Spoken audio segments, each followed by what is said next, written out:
Hi friends, welcome to DVM universe. ఇప్పుడు DVM universe అనేది అన్ని వ్లాగ్స్ అన్నమాట. ఫుడ్డీస్, ట్రావెల్ ప్లేసెస్ అన్ని మిక్సప్ ఉంటాయి అన్నమాట.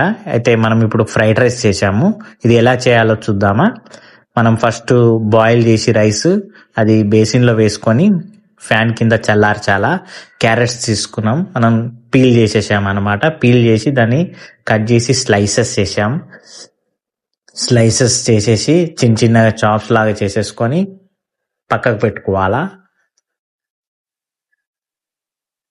ఈజీ ప్రాసెస్ అన్నమాట ఫ్రైడ్ రైస్ అంటే. నెక్స్ట్ ఇప్పుడు మనం క్యాప్సికమ్ తీసుకున్నాం.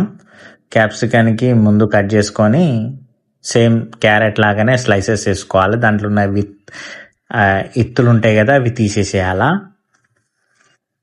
సేమ్ అదే క్యారెట్ మాదిరిగానే మనము స్లైసెస్ చేసుకొని చిన్న చిన్నగా చాప్స్ లాగా చేసేసుకోవాలా.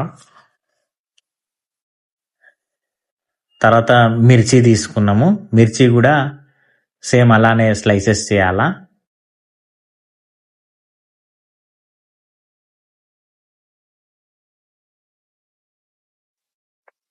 చూడండి, మిర్చి కూడా స్లైసెస్ కట్ చేసాము.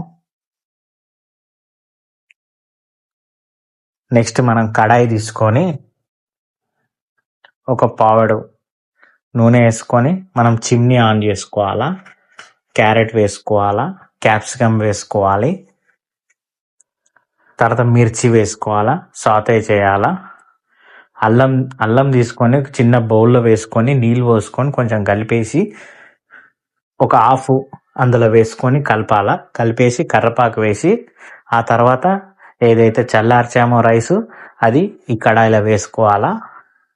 వేసుకొని కారం 1 టీ స్పూను, సాల్ట్ తగినంత, ధనియాల పొడి, మనకి అల్లం పేస్ట్ మిగిలింది, అజినోమోటో, టేస్టింగ్ సాల్ట్ అన్నమాట, తర్వాత సోయా సాసు అన్నీ కలుపుకోవాలా. కలుపుకున్న తర్వాత లాస్ట్కి నిమ్మకాయ పిండి మళ్ళీ కలపాలి. ఇంతే, ఫ్రైడ్ రైస్ అయిపోయినట్టే.